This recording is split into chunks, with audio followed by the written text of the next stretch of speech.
Petit problème technique. Ça va venir. Voilà. Cool. On est dans cette série Disciples. Il y en a qui sont chauds là-bas. Hein, ouais, parce que dans cette série, on dégomme tout ce qui nous freine, tout ce qui nous ralentit, tout ce qui nous limite dans notre vie de disciples. Alors, à nos moutons. Aujourd'hui, on continue du coup dans cette série. On va parler de certaines perspectives vraiment fondatrices, fondamentales dans notre vie de disciple.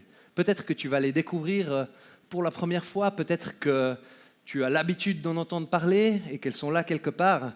Mais dans tous les cas, j'ai envie de t'inviter à ouvrir ton cœur pour ce que Dieu veut faire là-dedans, parce que je crois que c'est des vérités qui, même si on les connaît, on est amené à aller toujours plus loin dans la prise de conscience de ce qu'elles signifient. On est amené à aller toujours plus loin dans ce qu'elles veulent dire pour notre quotidien et les choix qu'on fait tous les jours. Et donc j'ai envie de commencer en te posant cette question d'entrée, c'est comment est-ce que tu prends tes décisions au quotidien? Comment tu fais des choix tous les jours, hein?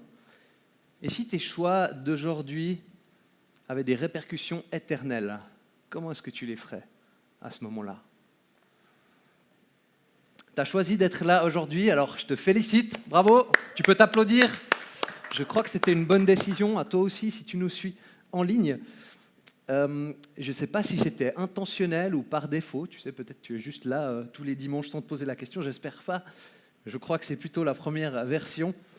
Et c'est intéressant de voir, il y a une étude qui a été menée, qui a déterminé qu'un être humain prend à peu près 35 000 décisions par jour.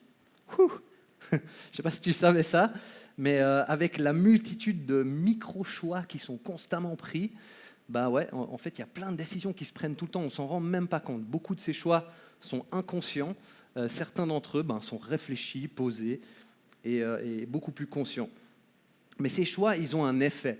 Donc, ils sont vraiment importants, en fin de compte, hein, parce que ça peut être des choix bénissants, donc qui ont un effet positif sur notre vie, et puis les gens autour de nous, mais ça peut aussi être des choix maudissants qui nous font du mal et qui vont aussi étendre ça un peu plus loin, malheureusement.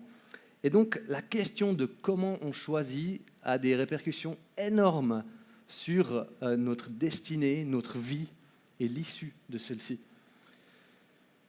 Donc mon but pour nous aujourd'hui, pour toi, pour moi, c'est de pouvoir répondre à une seule question, c'est la suivante. Comment vivre aujourd'hui d'une manière à ne pas avoir de regrets demain? C'est un petit peu cette question du choix de comment dépenser sa vie, hein. Parce que oui, ta vie, elle est faite de journées. Et du coup, en fait, ta vie, c'est la somme de tes journées. Chaque journée qui passe, tu ne peux pas la récupérer. Elle a été dépensée, tu vois ce que je veux dire? Et des fois, on aimerait bien pouvoir en récupérer, mais on ne peut pas. Personne d'entre nous ne peut le faire. Et donc, notre manière de vivre chaque jour, c'est notre manière de vivre notre vie, en fait. Et si tu es comme moi, tu n'as pas envie de laisser ça au hasard, mais tu as envie de vivre cette réalité-là de manière intentionnelle. Est-ce que c'est le cas pour toi ce soir? Ouais, il y en a qui veulent vivre intentionnellement. Je crois qu'on a tous envie d'avoir une vie qui est bénie. On a envie d'avoir une vie qui est pleine de sens. On a envie d'avoir une vie qui a aussi un impact, qui fait une différence sur cette terre de manière positive. On a envie en fait aussi que notre vie, elle révèle notre potentiel maximal, non? Pour moi, ça c'est une valeur vraiment importante, développer notre potentiel. Et un de mes coachs dans l'église, il donnait toujours cette phrase, il disait on veut vivre par dessein, pas par défaut. Je trouve que c'est un bon principe. Et alors du coup, on sait, ok, on veut être par dessein, pas par défaut.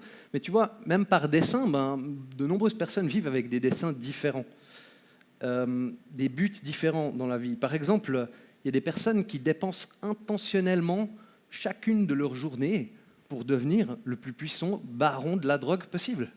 Bah ouais, il y a des gens qui font ça dans le monde. C'est quand même dingue, c'est peut-être pas la majorité, mais il y a des gens peut-être qui dépensent chaque journée pour attirer le plus grand nombre de partenaires possible. Peut-être que certains vivent aussi chaque journée pour aider le plus de personnes possible autour d'elles. Okay, c'est un peu différent là. Ou alors encore pour protéger l'environnement et notre planète qui nous a été confiée, je le précise. Donc, on veut vivre par dessein, mais on voit déjà là-dedans qu'ils ne sont pas tous la même valeur, quoi. Il y a des desseins qui sont peut-être plus pourris que d'autres, moins intéressants. Celui qui veut être un baron de la drogue, je lui recommande de changer de voie. Mais aujourd'hui, on va parler du dessein le plus important de tous.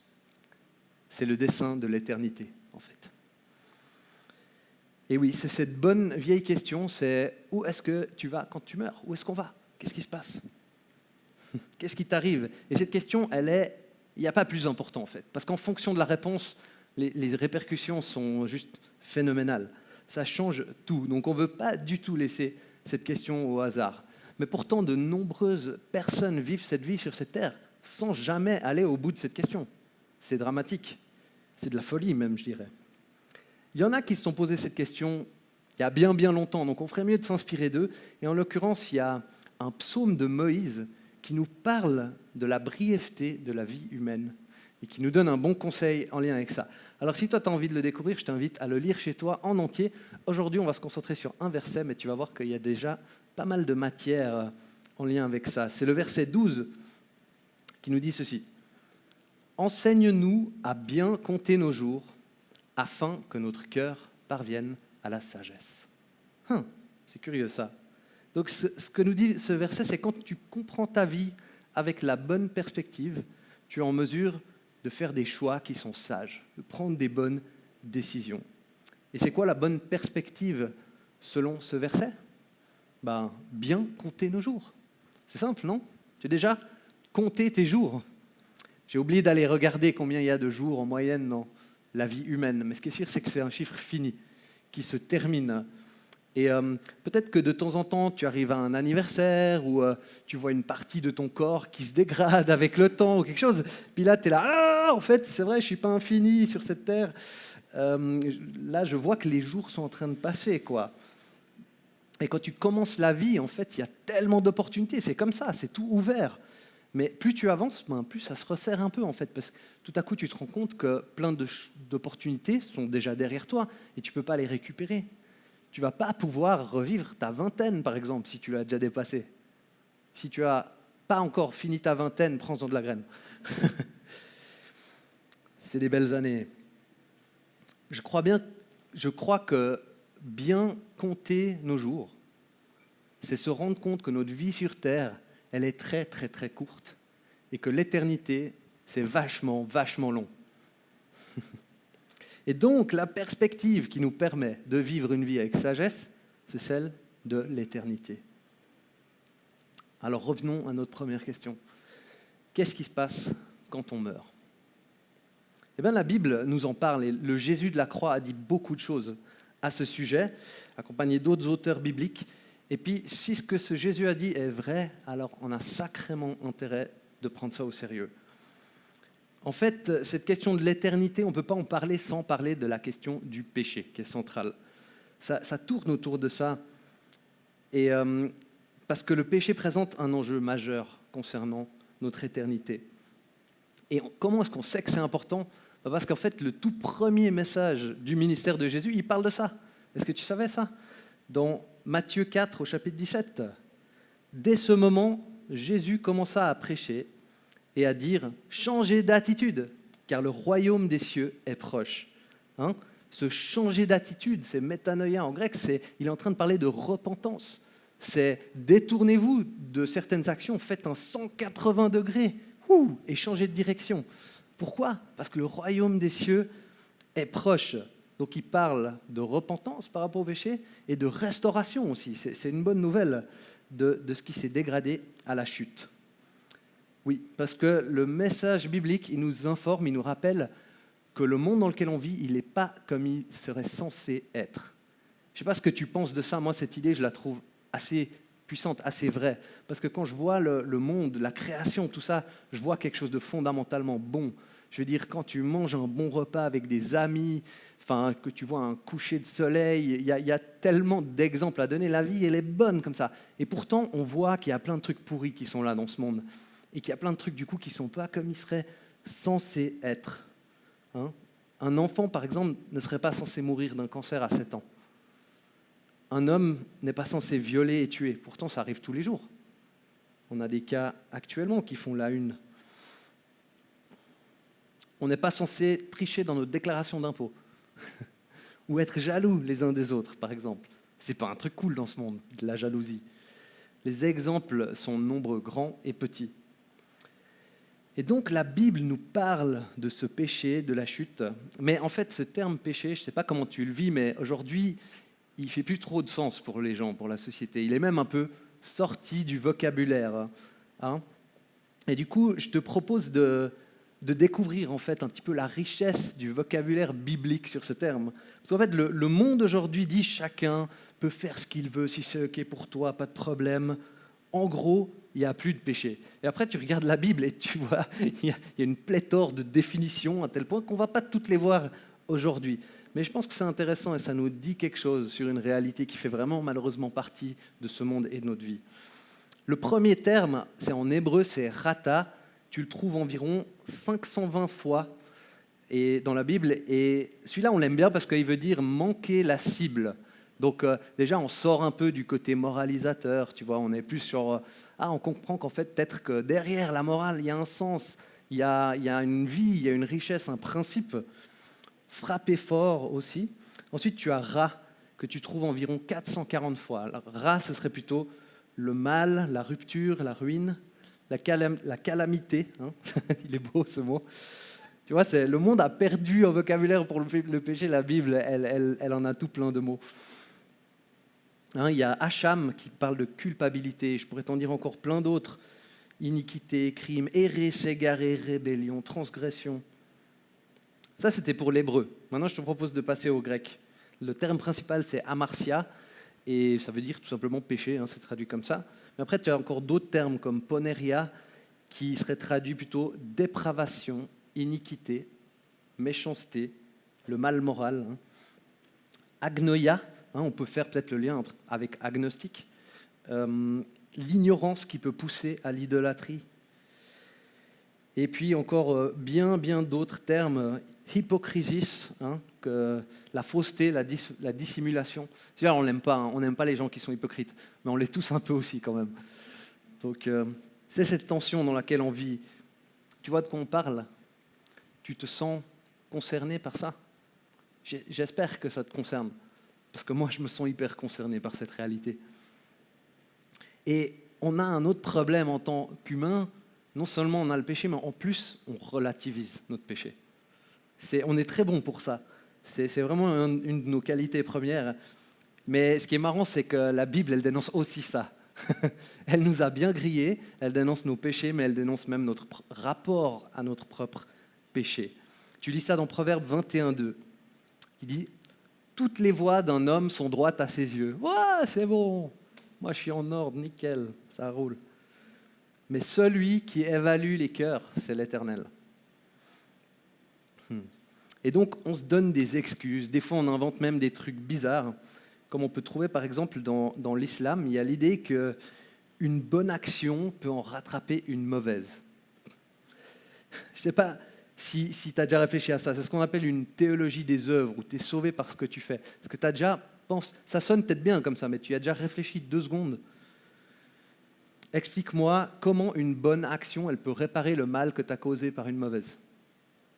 Explique-moi en quoi ça change ta culpabilité par rapport à la mauvaise que tu as commise, qu'on a commise, que j'ai commise. En fait, pas grand-chose. Si tu as fait péter une bombe et tuer une 50aine de personnes, tout le bien que tu vas faire ne va pas enlever l'impact de cet acte. Et va pas enlever, ça ne va pas ramener les personnes qui sont mortes, ça ne va pas réparer notre culpabilité. Et puis en fait, tout ce raisonnement, il ne tient pas la route quand tu vas au tribunal devant le juge. Tu ne vas pas pour la somme de toutes tes bonnes et mauvaises actions. Le juge, il s'en fout de tout ce que tu as fait de bien. T'es devant lui parce qu'il y a un truc que tu as fait qui n'était vraiment pas OK, vraiment pas en ordre. Donc voilà, on est très bon pour minimiser notre péché. Et malheureusement, quand on fait ça, eh ben, on passe à côté de la vraie perspective d'éternité. On échoue par rapport à ça et on oublie qu'en fait, il y en a un qui évalue les cœurs, c'est l'Éternel. Lui, il sait ce qui est là en chacun d'entre nous, sous son vrai visage. Et donc, si on voit les choses de manière lucide, on se rend compte que notre péché, notre dépravation est hyper grave. Peut-être que si on mesure notre péché à la lumière des uns des autres, on peut encore peut-être s'en sortir, pas trop mal, ça dépend, ou peut-être pas. Mais si tu mesures ton péché à la lumière de celui qui est 3 fois saint, alors là, tu es dans la M. C'est ce qu'on a chanté tout à l'heure. Hein. Toi qui es saint, toi qui es saint, toi le Dieu 3 fois saint. Hein. Tu vois, le criminel avec ses compères, il est à l'aise parce qu'ils ont leurs propres petites règles morales pour justifier tous les horribles actes qu'ils commettent, etc. Même si entre eux, après, ils ont des trucs qui sont interdits. Mais le jour où il est devant le juge, le criminel, il ne fait pas du tout le malin. Parce que là, il y a une vérité bien plus objective sur la nature de ses comportements et de qui il est, en fait. Et un jour, on va aussi rendre des comptes devant Dieu, qui est parfaitement juste et qui jugera notre vie. Mais il ne va pas le faire avec méchanceté, il va le faire de manière juste. Donc, quand on comprend notre péché au travers du standard divin, on voit la vie, on voit tout de manière beaucoup plus claire, plus lucide. Hein, ce Dieu 3 fois saint devant lequel les gens tombaient dans sa présence quand ils avaient une révélation de lui. Ils ne tenaient pas debout dans sa présence. Toi et moi, on ne tient pas debout devant lui. Et donc, en fait, souvent, notre relativisation du péché, c'est tout simplement un reflet du fait qu'on n'a pas une image très, très véridique de qui est Dieu. On ne le voit pas clairement, on ne voit pas très bien sa grandeur et sa sainteté. Et alors, je vous propose d'aller regarder un petit peu qu'est-ce que Jésus a dit sur cette question du péché pour nous. On trouve ça dans le Sermon sur la montagne, Matthieu 5, 27 à 30, où tu lis ceci. « Vous avez appris qu'il a été dit « Tu ne commettras pas d'adultère ». Mais moi, je vous dis, tout homme qui regarde une femme pour la convoiter a déjà commis un adultère avec elle dans son cœur. Si ton œil droit te pousse à mal agir, arrache-le et jette-le loin de toi. Car il vaut mieux pour toi subir la perte d'un seul de tes membres que de voir ton corps entier jeté en enfer. Et si ta main droite te pousse à mal agir, coupe-la et jette-la loin de toi, car il vaut mieux pour toi subir la perte d'un seul de tes membres que de voir ton corps entier jeté en enfer. » Waouh, ce passage, il est fort, et je pense que cette première partie, on est tous coupables de l'avoir enfreinte à un moment ou un autre. Mais Jésus nous dit que la seule réaction valide face au péché, c'est une séparation violente. C'est ça qu'il nous dit ce passage. On ne peut pas y aller avec douceur, quoi. C'est arrache-toi l'œil, coupe-toi le bras. Hein. Bien sûr, c'est une image, c'est à prendre au sens figuré. Et certains ont perdu des parties importantes de leur corps pour avoir pris ces versets trop littéralement. Je t'invite à ne pas faire ça. Mais par contre, je t'invite à comprendre l'image d'une réalité qui est bien réelle, qui est dépeinte par là. C'est que le péché, c'est un truc tellement violent dans notre vie que ça demande une réaction violente de notre part. Et puis j'ai aussi envie de te dire aujourd'hui, si peut-être qu'il y a des limites que tu n'as pas franchies par rapport au péché dans ta vie, s'il y a peut-être des choses dont tu as réussi à te préserver jusqu'ici, que tu n'es pas allé explorer, mais bravo, et c'est tellement cool, et n'y va pas. Parce que franchement, il y a des choses sur cette terre qu'il vaudrait mieux ne pas avoir expérimentées, il y a des choses qu'il vaudrait mieux ne pas avoir vues. Elles nous changent et c'est compliqué après. Donc, ouais, on n'a pas besoin de tester toutes les limites. Ça, c'est un bon conseil. L'autre soir, j'étais chez moi, j'étais posé dans mon salon, tranquille, c'était un petit peu tard comme ça, puis il y a une affreuse mouche qui est là dans mon salon qui vole, elle fait des allers-retours. Et puis, en fait, ça troublait le calme de ce moment, la paix. Et puis, à un moment, ça m'a tellement énervé que je dis, OK, ça va être ma mission maintenant, je vais lui faire la peau à cette mouche. C'est fini pour elle. Et puis, alors, je suis équipé, comme tu vois, de mon Bug Assault. C'est un fusil à pompe à base de sel de cuisine qui est destiné à ces petites mouches que nous aimons tant par moment. Et puis, le problème, c'est que cette mouche, elle allait tellement vite, je la voyais à peine. Et j'avais aucune occasion de la tirer. Déjà, il faut attendre qu'elle se pose. Alors, après qu'elle se soit posée sur mon arme, et puis que je me sois tiré sur les deux jambes, je t'assure, c'est mis vraiment juste là où il fallait pas. Bon, enfin, elle s'est posée à un endroit où j'ai pu la dégommer. Et là, c'était la libération. J'ai retrouvé le calme, la paix, la sérénité. Ah, c'est mieux comme ça. Et pourquoi est-ce que je te parle de cette petite histoire? Je crois que c'est une illustration de comment on est appelé à combattre le péché dans notre vie. À un moment, il faut que ce péché il nous insupporte tellement, il nous irrite à tel point qu'on en fait notre mission de s'en défaire complètement. Même si ça nous demande du temps, de l'effort et de la patience. On va lui faire la peau au péché dans notre vie. Pourquoi? Parce que le péché, il mène à la mort éternelle. C'est ce que Jésus, dans ce passage, appelle l'enfer ou la Guéhenne. Et c'est pas un jeu, ça, c'est quelque chose d'on ne peut plus sérieux. Alors, je crois qu'on est invité aussi à prendre cette question vraiment au sérieux. Je te propose une petite citation d'un des plus grands prédicateurs du 19e siècle, Charles Haddon Spurgeon, très publié, ses prêches ont fait un tabac et encore aujourd'hui. Il nous dit ceci: comment devrions-nous prendre les choses au sérieux? Non, combien devrions-nous prendre les choses au sérieux quand nous saisissons que nous traitons avec des âmes immortelles? Un péché aux conséquences éternelles, un pardon à l'étendue infinie et des terreurs et joies qui dureront l'éternité. Ouais, l'enfer, la Guéhenne, c'est quoi? On pourrait passer pas mal de temps à décortiquer le sens de ce lieu spirituel, de cet endroit. Mais une des manières les plus simples d'en parler, de le définir, c'est simplement un endroit où Dieu n'est pas. Un endroit qui est privé de sa présence. Et ça, c'est pas anodin, c'est vraiment embêtant. Parce qu'en fait, Dieu est la source de toute vie sur cette terre. Si toi, tu vis aujourd'hui, chaque jour, si ce monde y tient, cette création, c'est parce que Dieu soutient cette vie-là. C'est d'une manière dépendante à lui. Et alors, je te laisse imaginer un endroit qui est privé de la source de toute vie. C'est pas top.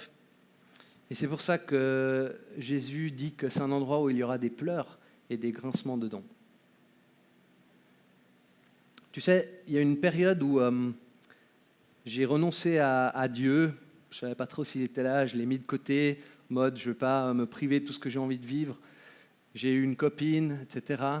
Et puis, dans la suite de tout ça, je me suis retrouvé, ça s'est mal passé avec cette copine, et je me suis retrouvé dans un moment tellement sombre, et je ne comprenais pas ce qui m'arrivait.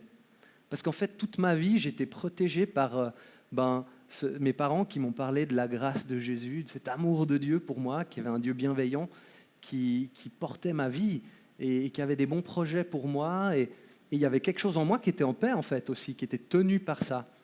Et en fait, quand je me suis éloigné de Dieu, de sa présence, je l'ai repoussé, en fait, je me suis ouvert spirituellement à une toute autre réalité.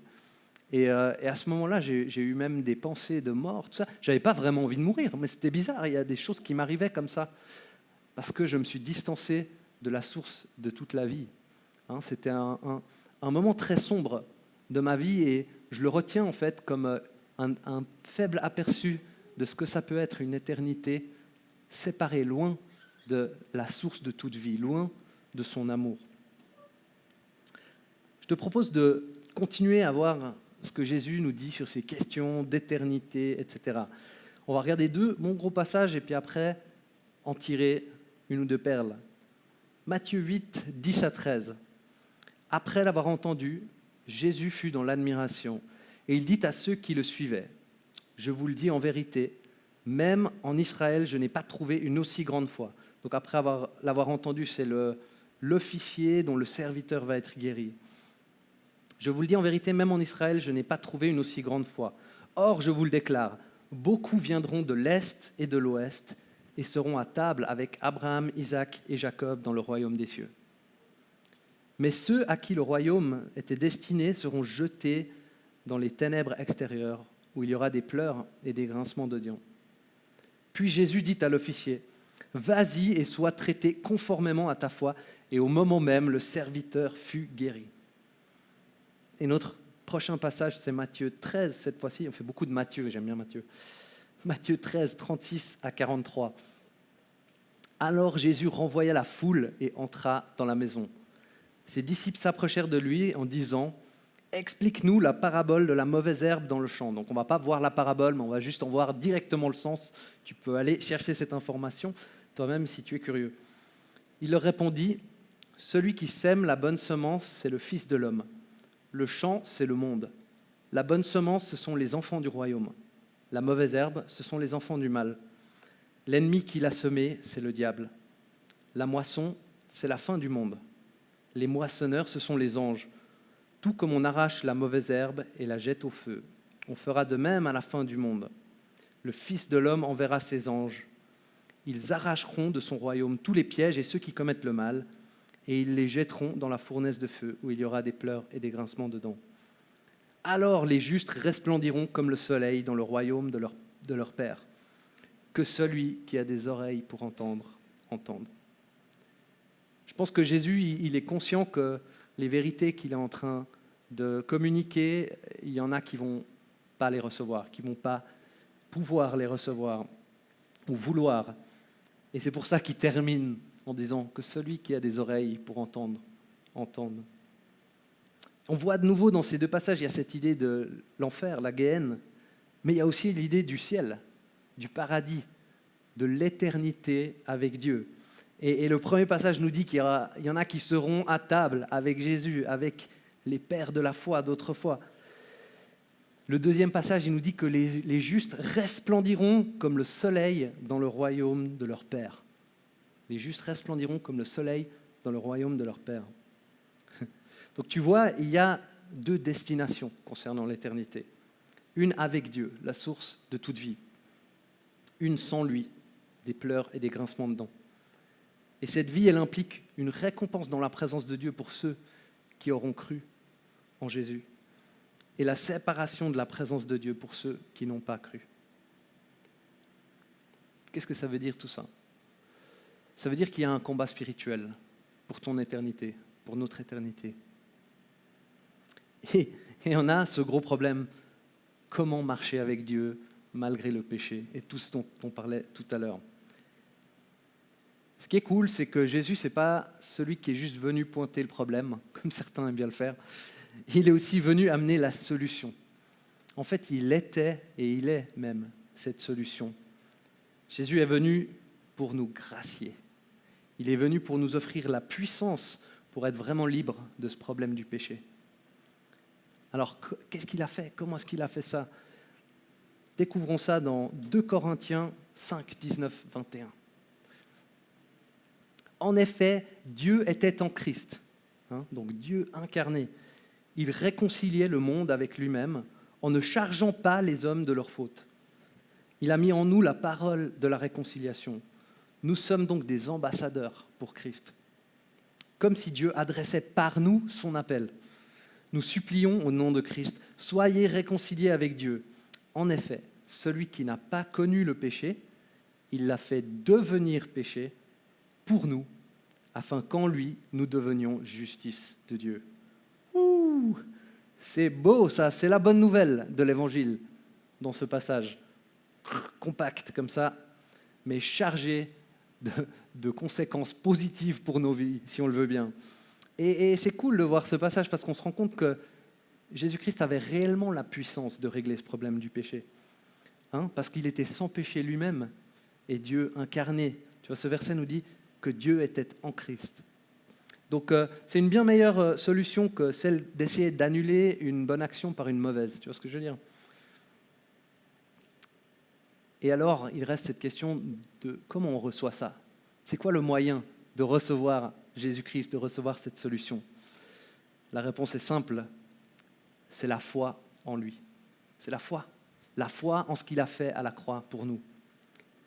Et peut-être que ça te paraît simple, mais on n'a jamais fini de comprendre cette vérité et d'y grandir. Éphésiens 2, 8 à 9 dit « En effet, c'est par la grâce que vous êtes sauvés, par le moyen de la foi. Et cela ne vient pas de vous, c'est le don de Dieu.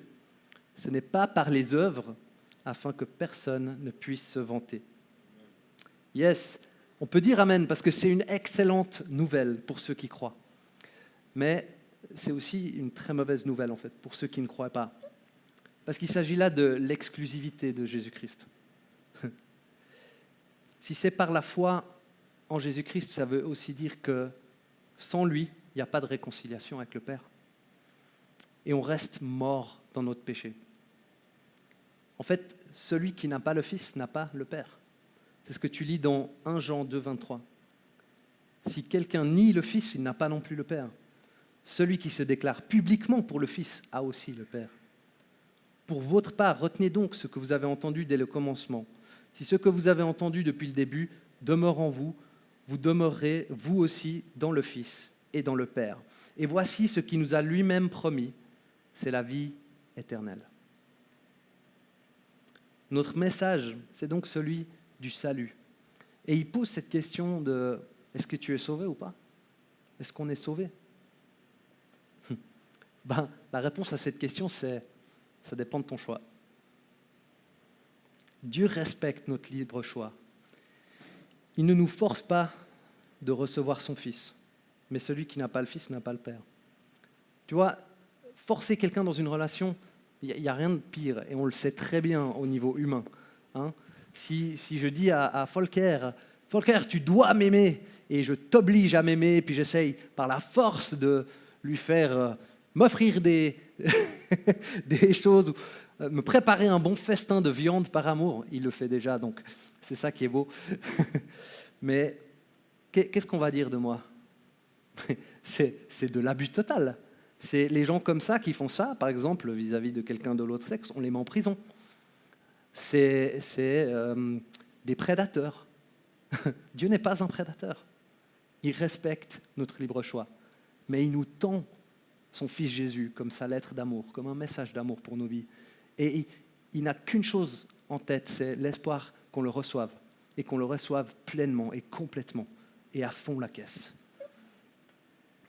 Et peut-être que toi, tu crois en Jésus, mais tu te demandes, des fois, tu as des doutes, est-ce que je suis vraiment sauvé ou pas ? Eh bien, j'ai entendu un pasteur récemment dire, tu ne peux pas perdre ton salut, mais tu peux perdre tes clés.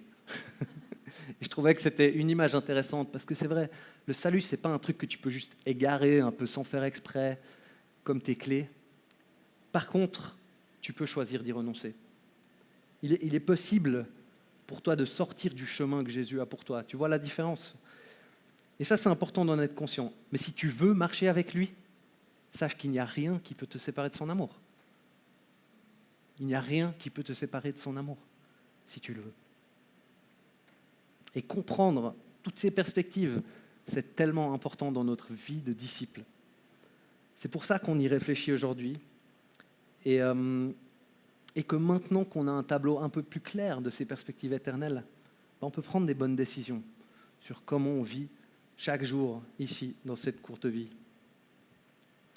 Récemment, avec Elodie, il y a cette question qui est survenue de dire, mais est-ce qu'on ne voudrait pas se rapprocher plus de la région de Lausanne pour mieux vivre cette réalité de l'Église qui fait partie de notre vie aujourd'hui ? Et on s'est dit, est-ce qu'Elodie ne devrait pas chercher un travail par ici ? On a pris un temps de prière et j'ai reçu une phrase, une parole, c'était la suivante. Bénis d'abord la famille de Dieu. Bénis d'abord la famille de Dieu. Et c'est vrai, notre vie, elle est courte. Et le royaume de Dieu, c'est pour maintenant. Hein, il y a ce verset qui dit que le royaume de Dieu, si c'est une priorité, tout le reste va se mettre en place autour de ça. Et parce qu'on a cette perspective d'éternité, avec Elodie, aujourd'hui, on est prêt à réfléchir dans ce sens-là. Et si on n'avait pas cette perspective d'éternité, peut-être ce serait plein d'autres choses qui viendraient impacter ce genre de questions et de décisions. Et on a envie d'être plus proche de vous ici à ICF Lausanne. Plus proche pour construire l'église locale et pour prendre soin de vous et développer nos relations et tout ce que Dieu a pour nous ici. Donc, aujourd'hui, Elodie, elle cherche un job sur Lausanne. On n'a pas encore toutes les clés en main, mais on va voir qu'est-ce que ça donne. Et on essaye de mettre en pratique comme on le comprend. Bénis d'abord la famille de Dieu. Si tu veux vivre par dessein, il faut absolument que tu te poses cette question de comment tu prends soin de ta foi. C'est tellement important. Et on va prendre un petit temps pour vivre ce moment avec Dieu tout à l'heure et je vais prier. Et si toi, tu n'as jamais accepté ce message de Jésus-Christ, mis ta foi en lui pour recevoir son cadeau immérité, tu auras l'occasion de le faire tout à l'heure. Et du coup, on va reprendre un chant maintenant, ensuite je vais revenir, et puis on vivra un petit temps de prière ensemble. Et là, tu auras des équipiers de prière qui seront à ta disposition, qui se mettront à droite là-bas. Il y aura 3 personnes qui sont là pour toi. Alors, saisis cette opportunité, c'est un cadeau. Il se passe des choses incroyables quand on se met ensemble aussi pour vivre Dieu. Ils vont être là pour prier pour toi, pour te bénir et prendre soin de toi et surtout se mettre aussi à l'écoute de Dieu pour ta vie. Alors, chantons un prochain chant et puis je reviens après pour la suite.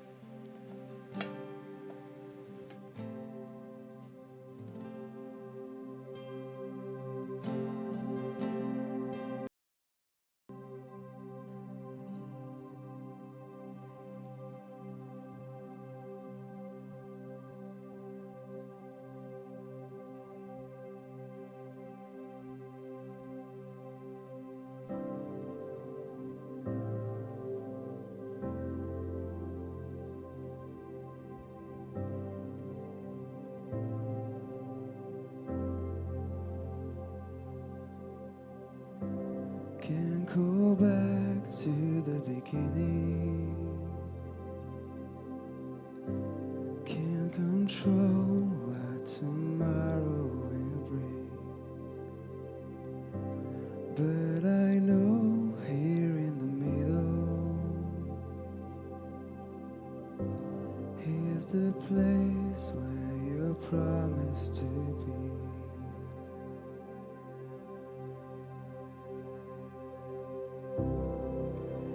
Not enough unless you come. Will you meet me here again? 'Cause all I want is all you are. Will you meet me here again?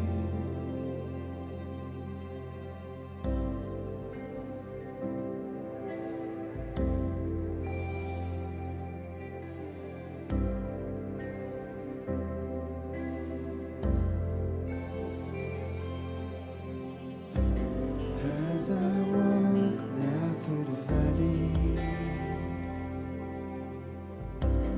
let your love rise above every fear. Like the sun shaping shadow, in my weakness your glory appears.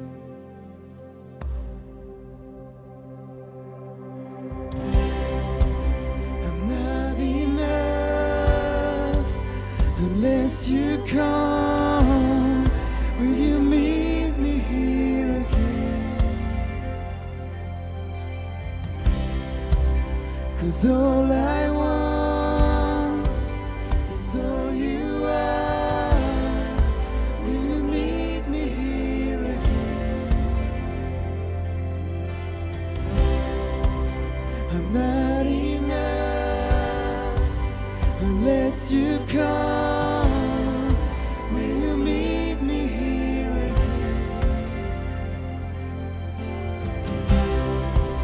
'Cause all I want is all you are. Will you meet me here again?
Unless you come, will you meet me here again? 'Cause all I want is all you are. Will you meet me here again?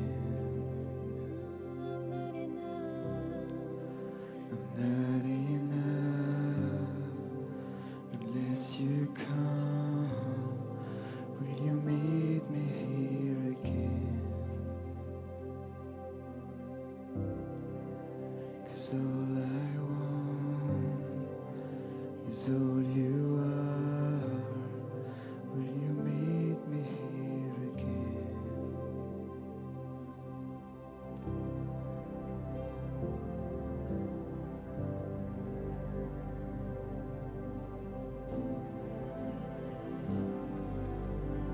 Peut-être que, en ayant entendu ce message, tu as aujourd'hui envie d'entrer dans cette bonne nouvelle, de ce que Jésus nous offre à la croix.